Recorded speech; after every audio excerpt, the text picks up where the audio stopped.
प्रकाशित वाक्य के खुलासा कार्यक्रम में हार्दिक स्वागत है।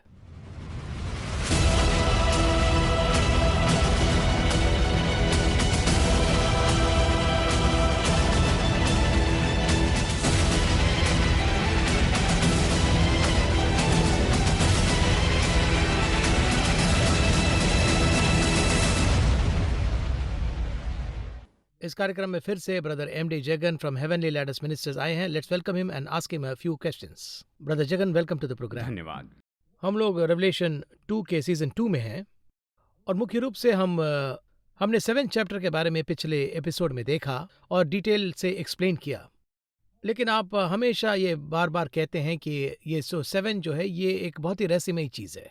हम इसे बार बार देखते हैं और ये 7 नंबर भी ऐसे ही है। Though we don't believe in numerology and हम लोग उसके बारे में बात नहीं करेंगे और हमें उसमें बिलीव भी नहीं है। फिर भी उस 7 चैप्टर में अगर वो समझ है तो ही हम रेवलेशन के अगले स्टेज में जा सकते हैं। ऐसा एक अंडरस्टैंडिंग होता है जब हम उसे पढ़ते हैं। दर्शकों के बेनिफिट के लिए और मेरे बेनिफिट के लिए भी ये जो 7 चैप्टर है उसे और थोड़ा डिटेल से और रिकैप करेंगे तो ये अच्छा रहेगा, मेरा मानना है। इसका जो फर्स्ट पार्ट जो है इसे कैसे अलग अलग कर सकते हैं, इस 7 चैप्टर को कैसे समझ सकते हैं, इसे अगर एक्सप्लेन करेंगे तो दर्शकों और सबके लिए यूजफुल रहेगा। अभी हम अध्याय 7 को एक अलग एंगल से देखेंगे, यानी डायमेंशन में, अलग डायमेंशन में देखेंगे। अब देखिए, अध्याय 6 तक यहाँ हमारा विश्वास है। हम मानते ये घटना आगमन के पहले होने वाली है। अध्याय 7 आगमन के बाद होगा और 8वें अध्याय में क्लेश काल शुरू हो जाएगा। ये हमारा विश्वास है और ये वचन पर आधारित है। कुछ ऐसे लोग हैं जो इन बातों को नहीं मानते हैं और हम भी उनकी सोच बदलने के लिए यहाँ कुछ भी नहीं कहते हैं। ये तो हमारे ही अध्ययन का भाग है। और वो क्या है कि अध्याय 4 में ही आगमन आ गया है। कुछ लोग कहते हैं इसके बाद हुआ। अभी जो भी हो रहा है हम कहते हैं कि हम 6ठे अध्याय में हैं और इसके बारे में हमने बहुत से सबूत भी देखे हैं। यानी अभी देखिए 6ठा अध्याय खत्म होने वाला है और हम 7वें अध्याय में आने वाले हैं। अब देखिए 7वें अध्याय में 2 तरह के समूह को बांटा गया है। वचन 1 से 8 तक एक समूह बताया है और फिर वचन 9 से वचन 11 तक दूसरा समूह बताया गया है। वचन 9 से 11 तक 2 समूह बताए गए हैं। देखिए वचन 1 से 8 तक इसराइल के बारे में है और फिर वचन 9 से वचन 11 तक यहाँ पर दूसरे समूह के बारे में बताया है। अब ये इसराइल और दूसरा समूह इस जगह पर एक साथ में मिलाए गए हैं। इनके बारे में यहाँ बात क्यों हो रही है, अगर ये पूछे तो ये एक बहुत ही महत्वपूर्ण विषय है। हम इसे अलग एंगल से देखेंगे। अब आगमन में एक समूह स्वीकार किया जाएगा, ये जितना सच है उससे भी 100% सच क्या है। अपनाए जाने वाले समूह से छोड़ दिया गया समूह बड़ा होगा। बहुत से लोग उन्हें छोड़ दिया जाएगा, इस तरह से कैसे होगा, ये सवाल पूछते हैं। यीशु मसीह क्या कहते हैं, देखिए यीशु ने कहा 2 लोग होंगे, उसमें से एक उठाया जाएगा, तो उसका हिसाब 50% का है। एक जगह कहते हैं 10 कुंवारी थी, उनमें से 5 उठाई गई, 5 बुद्धिमान थी तो 5 मूर्ख थी।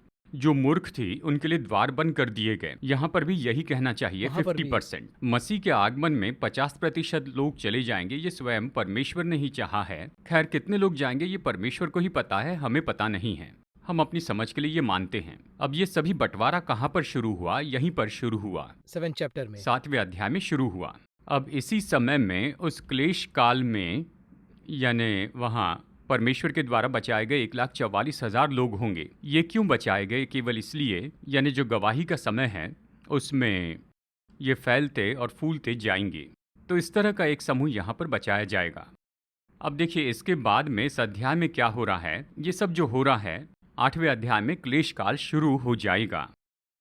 एक समूह तो बचाए जाने वाला समूह है और एक समूह छोड़ दिया जाएगा, एक समूह अपनाया जाएगा। सब कुछ यहीं से अलग होगा। डाइवर्शन यहीं पर मीटिंग पॉइंट है। मीटिंग पॉइंट, इसीलिए 7वां अध्याय बहुत महत्वपूर्ण है। तो फिर 7वें अध्याय में इसराइल के एक समूह को परमेश्वर की गवाही के समय अगर अलग करना पड़ता है। देखिए इसके पहले सब इसराइल एक साथ थे, है ना, एक जगह जमा होंगे तो आसानी से अलग कर पाएंगे। तो इसराइल को एक जगह वापस आना होगा, एक जगह आएंगे तो उन्हें अलग किया जाएगा। इसलिए होशे की किताब अध्याय 3 में ये कहता है कि अंत के समय में इस्राएली लोग वापस लौट कर आएंगे। हाँ, वो बीत चुका था। अब ये हमारे समय में हो चुका है। अब 6ठे अध्याय के समय में देखिए, हमारे समय में इस्राएल में सब वापस आ गए हैं। पूरी दुनिया भर से लोग वापस आए हैं। तो क्या सभी इस्राएलियों को क्लेश काल में यहाँ पर बचाया जाएगा? ये पूछे तो कहूँगा नहीं। ये क्यों नहीं होगा? इस्राएल में परमेश्वर को गलत बताने वाले भी लोग हैं। इसराइल के अंदर झूठे लोग भी हैं, इसराइल के अंदर शराबी लोग भी हैं। तो ऐसे काम करने वाले इसराइली हैं जिन्हें परमेश्वर गलत समझते हैं। और इसलिए मैं ये कहता हूँ, इसराइल की यात्रा गलत नहीं है, पवित्र यात्रा गलत है। मैं इसलिए कहता हूँ कि परमेश्वर जब किसी देश को अपने हाथ में लेकर उस पर राज्य करते हैं, स्वर्ग पवित्र है क्योंकि परमेश्वर वहाँ है। परमेश्वर जहाँ पर है वो पवित्र जगह है। अब देखिए क्या होता है, जो काम परमेश्वर को पसंद नहीं वो कहाँ होते हैं? इसराइल में भी होते हैं। तो जो इसराइल है उसमें से परमेश्वर अपने लिए 1,44,000 लोगों को चुनते हैं। चलिए मानते हैं दुनिया में आज 3% यहूदी लोग हैं। तो जब हम 3% कहते हैं तो देखिए संसार की जनसंख्या 7 अरब की है, तो 3% जब हम कहते हैं तो 21 करोड़ लोग यहूदी हैं, यानी 21 करोड़ लोग इसराइली हैं। परमेश्वर 1,44,000 लोगों को क्या करने वाले हैं? चुनेंगे। हर गोत्र से 12,000 लोगों को चुनेंगे।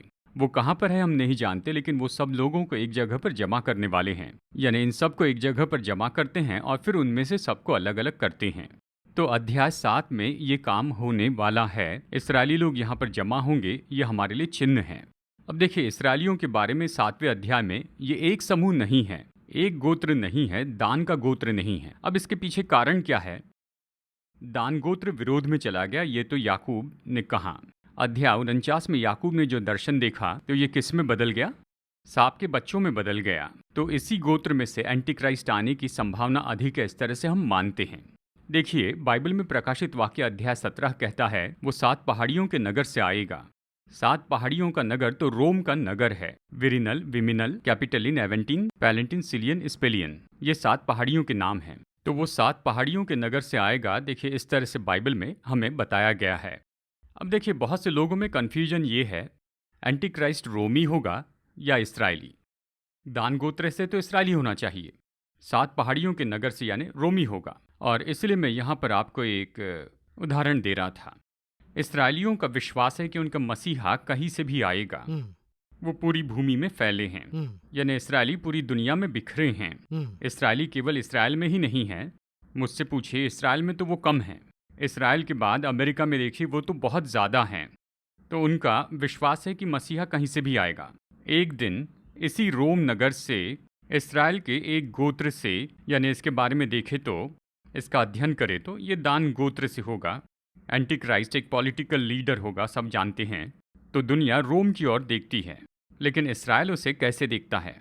चाहे आज आप किसी भी देश को ले लीजिए, वो उस देश के नागरिक ऐसे देखते हैं, पर यहूदी लोग वैसे नहीं हैं। अब हमें ही ले लीजिए, यानी देखिए अगर अमेरिका के वाइस प्रेसिडेंट आते हैं, अमेरिका के लोग उन्हें अमेरिका के उपराष्ट्रपति मानते हैं। अगर कोई तमिल से आए, ये तमिलनाडु के, इस तरह से हमारा व्यू होता है। तो उस तरह से इसराइल उन्हें कैसे देखता है? अपने देश की नगर की तरह उसे देखते हैं, लेकिन वो रोमी नागरिक होगा, इस तरह की संभावना है। तो ऐसे ही दान गोत्र से कोई आएगा। तो इस तरह जब अध्याय 7 के शुरुआती वचनों को हम देखते हैं तो इसके लिए सारी तैयारी हो चुकी है। ये सबसे महत्वपूर्ण बात है और ये इसराइलियों ने किया है। अब इसके साथ दूसरा भाग देखिए। अभी जो हमने देखा है वो दूसरा भाग है। एक बड़ी भीड़ इस तरह कहाँ है? अब ये एक बड़ी भीड़ जो है वो तो अन्य जातियों की है, यानी एक तो इसराइली है या फिर अन्य जाति है। लेकिन मैं इस तरह से नहीं मानता हूँ।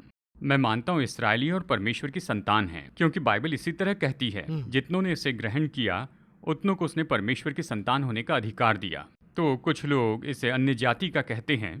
तो देखिए ऐसे में एक समूह को परमेश्वर ने क्लेश काल में बचाने के लिए चुन लिया है, उसी समय भूमि के बचाव के लिए रखते हैं। उसी समय में जो उसके साथ में सच्चे रहे हैं, उन लोगों को, उस समूह को अपने साथ लेकर स्वर्ग में चले जाएंगे। वो इस भूमि पर गवाह के रूप में उन्हें फलने फूलने के लिए रखते हैं और एक समूह को अपने साथ स्वर्ग में लेकर जाते हैं। वो कौन है पूछे तो चर्च में रहकर सही तरह से, जैसे परमेश्वर ने कहा वैसे जीने वाले सभी लोगों को साथ ले जाएंगे, जिन लोगों ने ओवरकम किया, जो जयवंत हुए हैं। यानी ये 7 हैं, 7 कलीसिया के लोगों ने जय पाई है। तो इन सभी को मिला के ही ये 2 मुख्य समूह का सेंटर पॉइंट है, क्योंकि इसके बाद में बंटवारे के लिए कोई रास्ता नहीं रहा। इसराइल का एक समूह सुरक्षा के लिए चला जाएगा और अन्य जाति का समूह स्वर्ग में जाएगा। उसके बाद बाकी इसराइलियों को छोड़ दिया जाएगा। 21 करोड़ में से 1,44,000, तो बाकी कुछ 20 करोड़ होंगे, है ना? इन सभी लोगों का कलीसिया ने साथ छोड़ दिया। इन सभी के साथ क्लेश काल का समय शुरू होगा। क्योंकि जो आने वाला है वो इस्राएल और मसीहों के विरुद्ध में ही होगा। पहले वो चर्च के विरुद्ध में होगा, वो क्लेश काल में होगा, ट्रिबुलेशन पीरियड। वो 3.5 साल खत्म होने पर वो इस्राएल का विरोधी होगा और वो समय होगा महाक्लेश काल का। तो ये दोनों सुरक्षा के समूह, दो समूह जो छोड़े जाएंगे वो इसी जगह पर अलग किए जाएंगे। तो यही प्रकाशित वाक्य का सेंटर पॉइंट है और दुनिया के इतिहास का सेंटर पॉइंट है, और इसीलिए 7वें अध्याय पर हम इतना गौर करते हैं। कहा जाए तो एक एपिसोड के बाद दूसरे एपिसोड में भी इस तरह से हम लोगों को समझा रहे हैं। इसी कोशिश से हमने इसे शुरू किया है।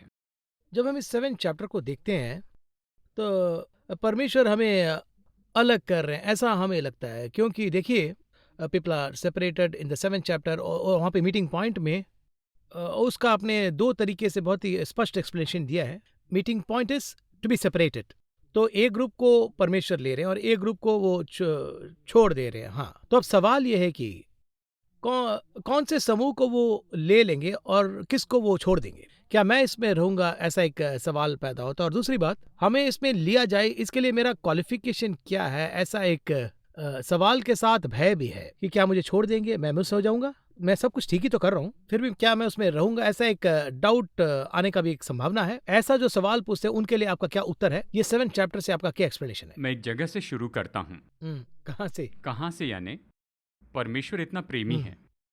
परमेश्वर तो बहुत प्रेम करने वाले हैं। यानी एक तरफ तो छोड़ते ही नहीं हैं और दूसरी जगह छोड़ देते हैं। हाँ। लोग ऐसे पूछते हैं ना, है ना? अभी वही है, एक सवाल के साथ एक मैंने भी वैसा ही समझा था। Correct.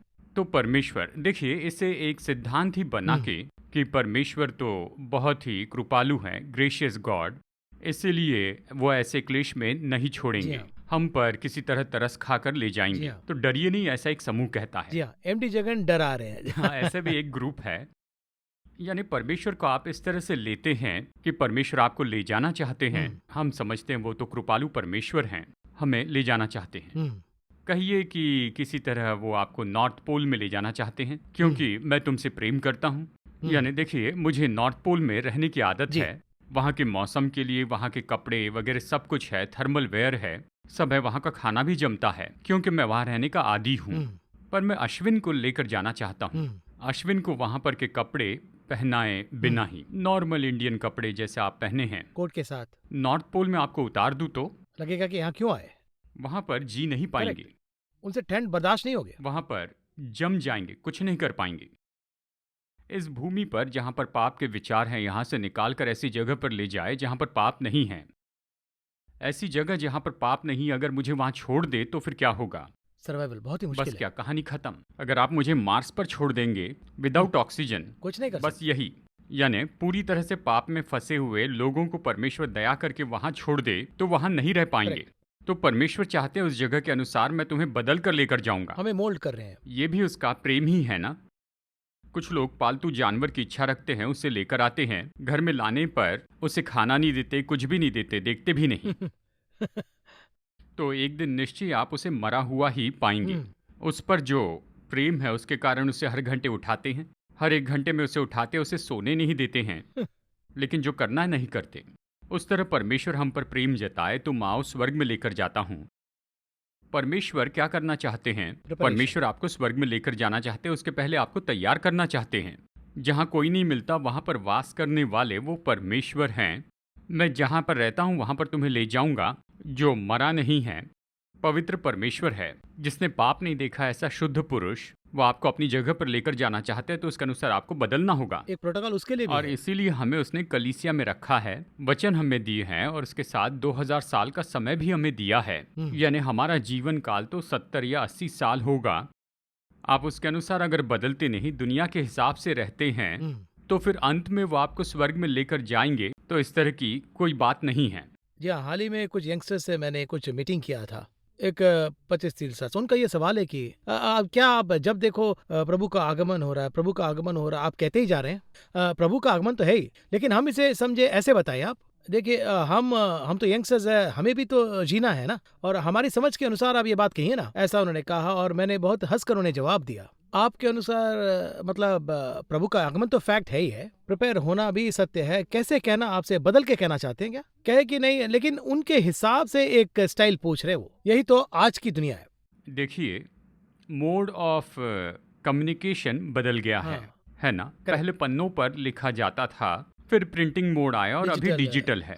मोड ऑफ कम्युनिकेशन बदल गया, लेकिन संदेश नहीं बदला। कंटेंट तो वही है। यही कंटेंट है। लेकिन कंटेंट को भी बदलिए, इस हद तक पूछ रहे देखिए, हैं वो कहते हैं कि कंटेंट बदल दे, लेकिन मेरे हिसाब से ये संभव नहीं है, ये हो ही नहीं सकता। पवित्रता को उनके हिसाब से कैसे बदलेंगे? कुछ लोग इसकी कोशिश करते हैं तो लोग बुरा बनते हैं और उसे भी बुरा बनाते हैं। वहीं पे तो डेंजर है। ये खतरनाक है। जो लिखा है बस वही है। हाँ, यानी देखिए, इसे लिखकर, इसे अपडेट करके, कह रहे इस हैं। पर मोहर लगाकर इसे इसे मत नहीं बदलना, इस तरह कहते हैं। तो फिर इसे बदल के एक्सप्लेन करना बहुत ही रिस्क की बात है। रिस्क है। अगर इसकी जरूरत नहीं है तो इसे हटा के बस इतना ही काफी है कहिए। ये नहीं कि यीशु बहुत ही कृपालु है, हमें स्वर्ग में लेकर जाएंगे। कैसे लेकर जाएंगे, है ना? अगर एक सब्जेक्ट में फेल हो जाए तो डिग्री सर्टिफिकेट आपको नहीं मिलता जी है। हाँ। ये काम बंद कर दो तो मैं तुम्हें ये दूंगा, कहते हैं ना? आप सोच के देखिए, मेरा पहले सेमेस्टर का एक सब्जेक्ट बाकी है, बाकी 3 सब्जेक्ट मैंने क्लियर किए हैं। मुझे सर्टिफिकेट दीजिए, बाद में क्लियर करूंगा, कहे तो मानेंगे? जी, उसके अलावा जब 7 कलीसिया की बात करते हैं, आप अच्छे रहे हैं, धैर्य रखे हैं, ठीक ठाक किए हैं, विश्वासी रहे हैं, फिर भी तुम्हें ये कमी है, ऐसा जी, स्वर्ग की सब- उम्मीद क्या है? Not even a single dot. कहिए, मुझे अगर इस जगह पर एक छोटा सा दाग है तो मैं ढाक कर प्रोग्राम पूरा कर दूंगा। स्वर्ग कहता है दाग को धोकर आओ, फिर प्रोग्राम करेंगे। हम्म, क्यों? बाहर के लोग कोट को देखते हैं, लेकिन मैं भीतर के शर्ट को देखता हूं। स्वर्ग की यही अपेक्षा है, क्योंकि प्रकाशित वाक्य अध्याय 21 वचन 27 कहता है, उसमें अपवित्र वस्तु, घृणित काम करने वाले, झूठ के गढ़ने वाले किसी रीति से प्रवेश नहीं करेंगे। तो जाने की बात अगर आप करते थे, ये सब अगर करेंगे तो हम जा सकते हैं। मैं इसके अंदर हूँ, इसके लिए भी एक प्रोटोकॉल है। मैं कैसे हूँ ये बात नहीं, लेकिन उसने मुझे कैसे रहने के लिए कहा, ये बात है। इसी में सभी विषय हैं। बात है, उसे क्लियरली दिया गया इसमें। स्पष्ट है, वही तो इसमें शामिल किए जा रहे हैं। देखिए, बात तो यह है कि हम इस पर ध्यान नहीं देते हैं। मैं बार बार यही कह रहा हूं, मैं वहां भी रह लूंगा, यहां भी रह लूंगा। मैं एक और बात कह रहा हूं कि आप बहुत ज्यादा आत्मिक मत बनिए। परमेश्वर हमें स्वर्ग के लिए तैयार करेंगे। वो जो अपेक्षा कर रहे हैं वो 100% है। जब मैं इसे हासिल करूंगा तो वो मुझे ले जाएंगे। तब तक आप में और मुझ में अंदरूनी बदलाव होते जाएगा। इस तरह से बदलते हुए एक दिन आएगा कि मैं बाहर से भी बदल जाऊंगा, है ना? देखिए, आपके सुपर हीरो होंगे। मैं एक लड़के से मिला और ये घटना हुई थी। वो तो एक सिनेमा एक्टर को देखा करता था और देख देख के उसमें बहुत ही दिलचस्पी जागी। एक दिन मैंने देखा कि वो उस हीरो के जैसे बाल काट के आया और एक तरफ से उसके बाल झड़ रहे थे। उसने उसे शेव कर दिया उनके जैसे उसकी तरह दिखने के लिए। उसके बाद अगले स्तर में आते हैं। क्या होता है, एक दिन मैं देखता हूँ एक छोटा सा कट लगा के, स्टिचेस लगा के आते हैं। अरे क्या हुआ, चोट लगी है? नहीं, उस्ताद के जैसा एक लुक है। देखिए, उनका तो एक्सीडेंट हुआ था तो वैसे कट लगा के आ गए। कुछ दिनों के बाद मैं देखता हूँ, उसको देखकर बात करता हूँ। यानी देखिए, इन सब में सिनेमा के हीरो जैसे ही हुआ है। अच्छा। क्योंकि वो पूरी तरह उसे अपनाने लगे थे। भीतर अपना के देखिए अंत में क्या होता है, खुद को उसकी तरह बनाने लग गए। आखिर में बाल, चाल, कपड़े, ढंग, बात करना, सब में उसी की तरह बदल गए। केवल बाहर से ही नहीं, लेकिन भीतर से भी उसके जैसे हो गए। ऐसी आत्मिक अवस्था होनी चाहिए। परमेश्वर कैसे है उसके बारे में सब कुछ बताया है। दृष्टि, कर्म, चाल चलन, सोचना, ये सब जो है, ये तो परमेश्वर के जैसे होना चाहिए। तो एक दिन आप परमेश्वर की छाया बनेंगे। इसे काउंटर करने के लिए कुछ लोग ऐसा सवाल भी करेंगे, ये सब तो ठीक है आप जो कह रहे हैं, लेकिन हम अगर वैसे रहे भी तो आसपास की जो परिस्थिति है वो तो ऐसा नहीं है। ऐसा कहने वाले एक आम जवाब है ये। क्योंकि आज हम जिस दुनिया में जी रहे हैं, हम तो स्वर्ग में तो नहीं जी रहे हैं ना, यहीं तो जी रहे हैं। ऐसे कहने वालों के लिए ये जवाब तो है, लेकिन ऐसे कहने वाले भी हैं। देखिए, टाइफाइड के कीटाणु हैं, है ना? जॉन्डिस के कीटाणु हैं, डेंगू के कीटाणु हैं, पर ये सब आपको ना हो, इसके लिए आप में इम्यूनिटी पावर है। वो हमारे बॉडी में जो हमारे शरीर में अच्छी इम्यूनिटी हो तो ये सब आप पर असर नहीं डाल पाएंगे। करेक्ट। जब आप में कुछ गलत होगा तो दूसरों की गलतियां निकालेंगे, है ना? करेक्ट। इसी तरह से, यानी बहुत ही मुश्किल है भाई, मुश्किल है। चाहे दुनिया को कोरोना हो जाए मुझे नहीं होगा, ये कॉन्फिडेंस है। दूसरी बात इम्यूनिटी पावर और साथ में प्रिकॉशन, सेफ्टी पर्पस जब मैं ध्यान रखता हूँ तो ये मुझ पर प्रभाव नहीं डाल पाएगा, Correct. है ना। आत्मिकता इतनी ही है। तो आपके कहने के मुताबिक हमारे पास कॉन्फिडेंस होना चाहिए, यही तो कहना चाहते हैं जी, ये बहुत ऐसे ही जरूरी ब्लेम है। करने में कोई मतलब नहीं है। देखिए, वचन तो हम प्रोग्राम में कहते हैं, लेकिन प्रोग्राम तो देख ही रहे हैं। प्रोग्राम ठीक से देखते हैं, चर्च जाते हैं, जो जी हाँ। करना वो करते हैं। तो स्वर्ग में जाएंगे तो कैसे जाएंगे? बच्चों को अच्छे कपड़े पहनाते हैं, लंच बॉक्स हाथ में देते हैं, बैग लटकाकर स्कूल में भेजते हैं। डॉक्टर बनेंगे, लेकिन कैसे बनेंगे? एग्जाम तो लिखना पढ़ने है ना। पर बनेंगे ना। पढ़ाई एग्जाम करनी और होगी, प्रूव करना पड़ेगा, तभी डॉक्टर बन पाएंगे। और इसी तरह से आत्मिक जीवन भी है। सिर्फ चर्च में जाना या नामधारी मसीह होना या फिर चर्च की मेंबरशिप रखना, ये सब, या बपतिस्मा लेने से ही नहीं, लेकिन ये सब करना होगा, पर ज़रूरी है। स्कूल में जाते समय यूनिफॉर्म पहने, ये सब करना होगा, लेकिन सिर्फ यही नहीं, हमें तैयार होना है। या रिसेंटली एक इम्पॉर्टेंट इंटरव्यू में मैंने देखा, उसमें हमारे former chief election commissioner mister T N Seshan, उन्होंने एक बहुत ही अच्छी बात बताई। वो कह रहे थे कि एक प्रोग्राम में उनके बारे में कहकर उनको इंट्रोड्यूस कर रहे हैं, और ये करते वक्त ये कहे कि उन्होंने बहुत सारे रिफॉर्म्स लाए, बहुत सारे योजनाएं बनाए, एक स्ट्रेट फॉरवर्ड ऑफिसर है, ऐसा कहते ही जब आ रहे थे तब, तो ये जब मंच पर आकर बात किए तब ये कही कि मैंने एक कॉमा को या एक फुल स्टॉप को मैंने ऐड नहीं किया है, दिए गए पूरे रूल्स को मैंने इम्प्लीमेंट किया, यही बात कहा। उनका ये जो स्टेटमेंट एक बहुत ही डीप स्टेटमेंट है, यानी कि रूल्स हमें दिए गए हैं, हम उसे स्टडी कर रहे हैं, पढ़ रहे हैं, लेकिन हम क्या उसे इम्प्लीमेंट कर रहे हैं, यही सवाल है। उनका ये स्टेटमेंट था कि मैंने सिर्फ इम्प्लीमेंट किया, उसी में इतना बदलाव आया है। इसी बात को आप कह रहे हैं। देखिए, मैं एक विषय के बारे में कैसे कहूँगा कि एक समय में, यानी रिश्वत न लेने वाले अच्छे लोग हैं, ऐसे कहते थे, है ना। तो रिश्वत न लेने वाले अच्छे हैं क्या? कहेंगे रिश्वत न लेने वाले अच्छे लोग नहीं, रिश्वत नहीं लेना ये नॉर्मल है। वही तो एक्सपेक्टेशन है। देखिए, वही तो एक्चुअल है, ये बेसिक तो बेसिक है कि बेसिक, रिश्वत हाँ। न लें। एक समय ऐसा आएगा जब सब लोग रिश्वत लेंगे और जो रिश्वत न ले वो अच्छे होंगे, है जी ना। उसी तरह से परमेश्वर ने हमें, यानी उसकी संतान को, पहले से ही अच्छा बनाया है। पर हम क्या करते हैं? देखो, सब नीचे गिर गए हैं, हर तरफ पाप है, मैं उससे उभर कर आ रहा हूँ। देखिए, उसके बारे में आपके अंदर डिफॉल्ट इम्यूनिटी सिस्टम दिया गया है, स्पिरिचुअल इम्यूनिटी सिस्टम। ऐसे उन्होंने डिजाइन किया है। परमेश्वर इसी तरह कहते हैं, तुम्हारे अंदर स्वर्ग का राज्य है। स्वर्ग के राज्य में सभी अच्छा होता है। उसे उपयोग किए बिना, यानी उसका उपयोग न करते हुए ताला लगा कर रखते हैं नहीं, लेकिन उसको एक्टिवेट करना होगा। एक्टिवेट करने के लिए देखिए, प्रार्थना ज़रूरी होती है, बाइबल पढ़ना है, मनन करना है, आत्मिक क्रियाएं होती है। ये सब किए बिना वो बस स्वर्ग में जाना चाहते हैं, ये नहीं हो पाएगा। तो 7 चैप्टर से हम हेवन में जाने वाले कौन है, इसे अगर आप समराइज करेंगे तो अच्छी तरह से समझ में आ जाएगा। स्वर्ग में जाने के लिए सबसे पहले चलिए मैं एक तरह से बताने की कोशिश करता हूँ। 7वें अध्याय में बाइबल में जो बताया गया है उस तरीके से मैं आपको समझाता हूँ। यीशु के लहू के द्वारा हमें पापों की क्षमा पानी है। ये सबसे पहले देखिए, बाइबल कहती है, वचन में कहा गया है, यानी स्वर्ग में प्रवेश करने के लिए ये बेसिक क्राइटेरिया है। जो पापों की क्षमा पाते हैं उन्हें वो अपनी संतान के रूप में स्वीकार करते हैं। तो पापों की क्षमा सबसे पहले महत्वपूर्ण है। बहुत से लोग सोचते हैं मैं तो ईसाई हूँ, हम 3 पीढ़ी से ईसाई हैं, क्या मुझे भी पापों की क्षमा पानी है? इस तरह पूछते हैं। पापों की क्षमा में ईसाई या गैर ईसाई की कोई बात ही नहीं है। मुझे पापों की क्षमा मिली है या नहीं है, यही तो कॉन्सेप्ट है। क्या परमेश्वर ने मेरे पापों को क्षमा कर दिया है, ये निश्चय मुझ में है क्या? बहुत से लोग पूछते हैं, पापों की क्षमा में निश्चय क्या है? पापों की क्षमा को पाने के द्वारा आप में उद्धार की खुशी आती है, डर चला जाएगा, डर चला जाता है। डर जाने के बाद में स्वर्गीय खुशी आ जाती है। वो खुशी होनी चाहिए, यह नंबर 1। Number 2 basic. नंबर 2 बपतिस्मा। परमेश्वर ने हमें जो दिया है उसमें सबसे बड़ी जिम्मेदारी है बपतिस्मा लेना। तीसरा है पवित्र आत्मा का अभिषेक। इफिसियों 4:30 कहता है, तुम पर छुटकारे के दिन के लिए छाप लगाई गई है। तुम पर छुटकारे के लिए छाप लगा दी गई है। वो सील है रैप्चर का। चौथी बात जिस पर मैं जोर देना चाहता हूँ, अब तक जो भी कहा उसमें ये सबसे मुख्य बात है, प्रेरित 2:40 कहता है, अलग किया हुआ जीवन। उसने समझाया कि अपने आप को इस टेढ़ी जाति से बचाओ, यानी ये अलग किया हुआ जीवन है। संसार अलग है, हम अलग हैं। दुनिया में भी रहूंगा।